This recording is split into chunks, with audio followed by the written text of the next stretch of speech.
And I've heard him speak so many times, and there is he has a YouTube channel, and I think there is so much available on YouTube and on media, social media about him also. Over to you, Dr. TPS. Namaskaram, Namaskaram Mone, and thank you for this opportunity on talking about the women's participation. Probably that is how I wanted that to be quaint.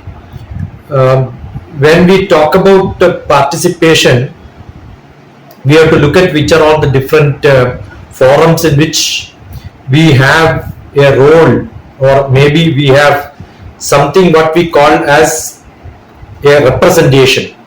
Statistics shows that women participation in agriculture is more than men. 60% maybe around that, I think. Manufacturing unit, it is very less, and managers at throughout level it could be 50-50, and if you look at ruling the country, Rajya Sabha and Lok Sabha, it is less than 15%.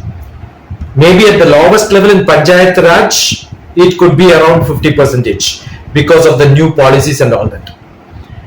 Why am I talking about this representation? There is a specific reason. If you look at our age-old history, we all have lot of prayers where Devi Mata is being always praised.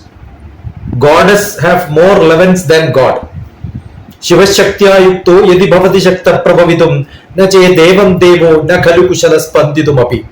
Shiva cannot breathe if only, that means Parvati is not there with the Shiva. That's how Saundarya Lahari starts. Shankaracharya himself said the relevance of the lady along with the Shiva to give life to Shiva. Mahabharata, if you look at it, we have got two great motherhood.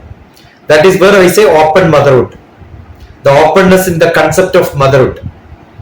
It is two great mothers who runs the whole Mahabharata, if you wanted to say.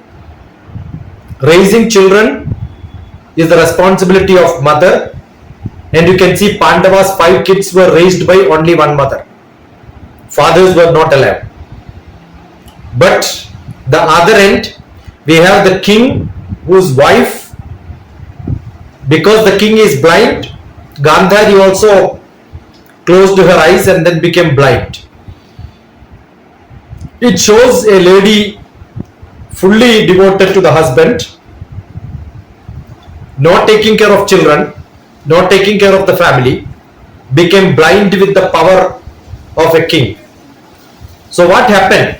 The end of the story, we know the Pandavas were successful. Therefore, the mothers perform countless activities which make the children to create a character. So it's the mindset of mothers. It's not the biological mothership, the openness, responsibility and wisdom which has been exposed from the story of Kunthi and Gandhari with the symbolic voices. If you look at the destiny of Kunthi and Gandhari, you understand the generational wisdom which we have. Mothers can shape the future by balancing emotional strength, openness, leadership which are ethical leadership, not for the power. Gandhari was so blind because she was close to the power. So the mother's eye has to become more towards the ethical, cultural, spiritual, holistic activities. That is what the iconic mothers who are in dilemmas, what to do, which is correct, which is not correct. That is why I wanted to mention this as the motherhood is more important, not whether you are a biological mother, whether you are paid, you either have a GDP in plan, whether you have economically going to be richer or poorer, that doesn't make any difference. Raising the children for the world we are going to live, the concern which we have about the future, the world is moving very fast. What we witness today are the participation role across development sectors of different proportions. That is what the statistics talked about. But I believe that it is not the economic development, it is the cultural, it is the ethical, it is the value system which a woman can play a great role. And we know that in education, most of the time,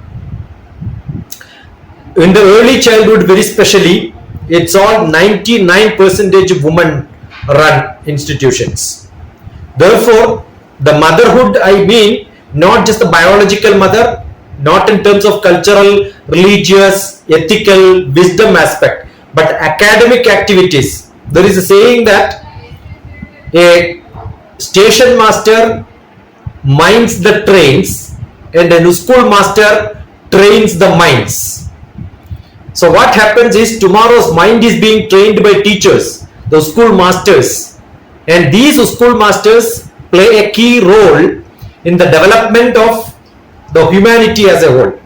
Tomorrow, if you want a respectful job by anybody in the world, a sustainable development program which understands the holistic development of the world with a lot of human nature, because we are all human being human, social being social. That aspect has to be built in children from their early childhood education. That's why my concept of Grandma Child Care Shiksha Gurukulam, which emphasizes the humanness, the social activity, interpersonal relationship, logical reasoning, analytical ability, mathematical ability, data analysis, all that development should happen in the early childhood, and that's a responsibility of women in this world. And in India, we have got great role to play, because the women participation, probably in politics, probably in the agriculture, probably in the development, everywhere it is being counted. But the early childhood education, which needs to be established with more quality education, and that will happen only when we play a great role in shaping the future through women activities. So I believe that the teachers have to be molded carefully with a lot of conscious effort, so that the future can be molded perfectly well. It is not today's generation the problems we have to address. What is going to happen for tomorrow's generation, and that is in the hands of the powerful woman. This is my submission, and that's why we have education is under the control of Saraswati, who is a woman goddess. Money, which is with Lakshmi, which is a goddess, woman goddess again. Shakti, who is the whole power, is given to the Parvati, who is a woman goddess. Karagre vasate Lakshmi, Karamadhye Saraswati, Karamule Sthita Gauri, Prabhade Karadarshanam. All the three lady woman goddesses are in my hand. So give me that power to raise myself. It's a great motivational song which every child in this country has to sing in the early morning as soon as they open their eyes. This shows how powerful concept we had for the womanhood, the woman motherhood who takes care of education, money, and the courage and the freedom and the power which people should have. Irrespective of men or woman, irrespective of girl or a boy, the power has to be within the children, and that is in the hands of today's woman. This is what my submission is. Thank you. I wish to have a lot of dialogue and discussion around this. I am opening up with a lot of questions around this. Thank you so much. Thank you, Dr. TPS. That was lovely to hear you, and what a thing to say that all the women, the goddesses, are the ones who have the power. Saraswati, we know, we worship Goddess Durga. There is Lakshmi.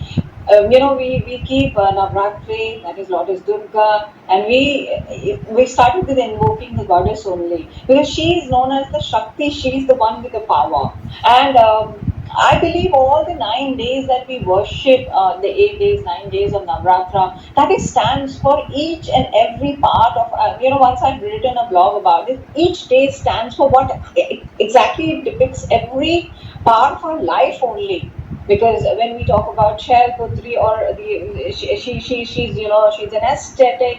That's the part of the meditation. And there's the education. Then she gets married. That is a very important part of our life. Each depicts a stage of our lives, which is a very important part. And that's what I believe. The life of a goddess also depicts what in our lives, how we can grow as a person, and as a mother. That is a very important role we need to play, because the future generation comes from us, and they need to be motivated. The kind of future that you want in the work we have to work right now to make that future possible. So very well said. Thank you so much.